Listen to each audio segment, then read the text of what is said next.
সেচ ব্যবস্থাগুলির সমস্যা সমাধানে প্রয়োজনীয় উদ্যোগ গ্রহণ করার দাবি নিয়ে সারা ভারত কৃষক সভার বিলোনিয়া মহকুমা কমিটির উদ্যোগে প্রতিনিধিমূলকের ডেপুটেশন।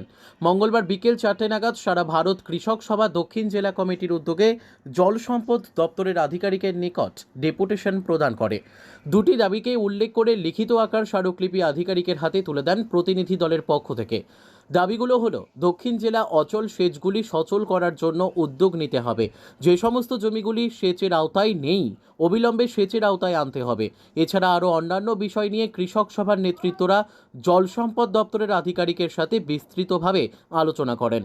ডেপুটেশন শেষে প্রতিনিধি দলের পক্ষ থেকে জানান, জল সম্পদ দপ্তরের আধিকারিক তাদের বিষয়গুলি মনোযোগ দিয়ে শোনেন এবং প্রয়োজনীয় উদ্যোগ গ্রহণ করবেন বলে আশ্বস্ত করেন।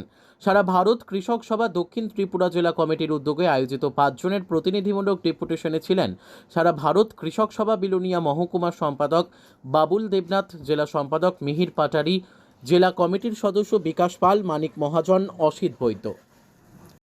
আমাদের দক্ষিণ ত্রিপুরা জেলার জলসম্পদ দপ্তরের এক্সিকিউটিভ ইঞ্জিনিয়ারের সঙ্গে আমরা কৃষক সভা দক্ষিণ ত্রিপুরা জেলা পরিষদের এক প্রতিনিধি দল আমরা মিলিত হই।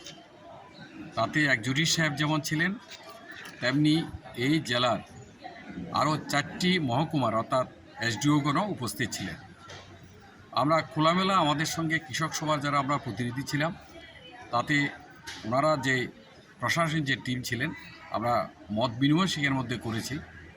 আমরা তাতে লক্ষ্য করেছি যে আমাদের জেলার মধ্যে এরকম 50-60টা বিভিন্ন স্কিম, এলআই ডাইভারশন স্কিম, এটা প্রায় অচল অবস্থায় আছে। এগুলিও আমরা তুলে ধরার চেষ্টা করেছি।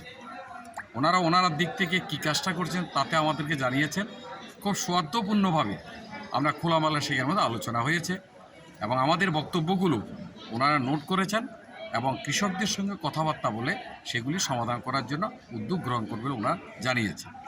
কিন্তু বিষয়টা হচ্ছে, আলোচনা করতে গিয়ে আমরা যা বুঝতে পেরেছি, আমাদের রাজ্যে কৃষি উৎপাদন বা আমাদের জেলা যে কৃষি উৎপাদন, কৃষিকে আরও বেশি যদি মানুষের উৎপাদন বাড়াতে হয়, তাহলে সেচ একটি অন্যতম।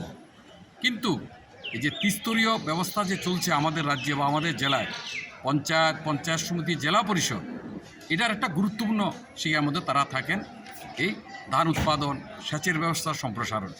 তাতে আমরা আলোচনা করে বুঝতে পেরেছি যে আমাদের দক্ষিণ ত্রিপুরা জেলার ত্রিস্তরীয় পঞ্চায়েত একটা উদাসীন অবস্থা আছে বলে আমরা সেখানের মধ্যে আমাদের কাছে মনে হয়েছে।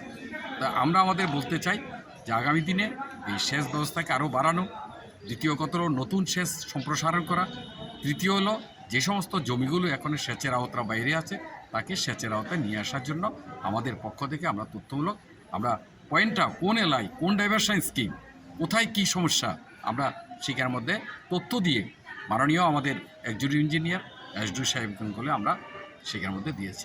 আপনারা কয় দফা দাবিতে আজকের এই ডেপুটেশন? মূলত হচ্ছে পুরানো যে সেচগুলো সেচ যে উৎসগুলি আছে তাকে সেখানের মধ্যে সারাই করা, সচল করা, যেগুলো একদম অচল তাকে আরও সারাই করে নেওয়া, নতুন স্কিম চালু করা, পাইপ বা ছোটোখাটো যে নষ্ট হয়েছে তাগুলি সেখানের মধ্যে সারানোর জন্য আমরা এই কথাটা বলেছি।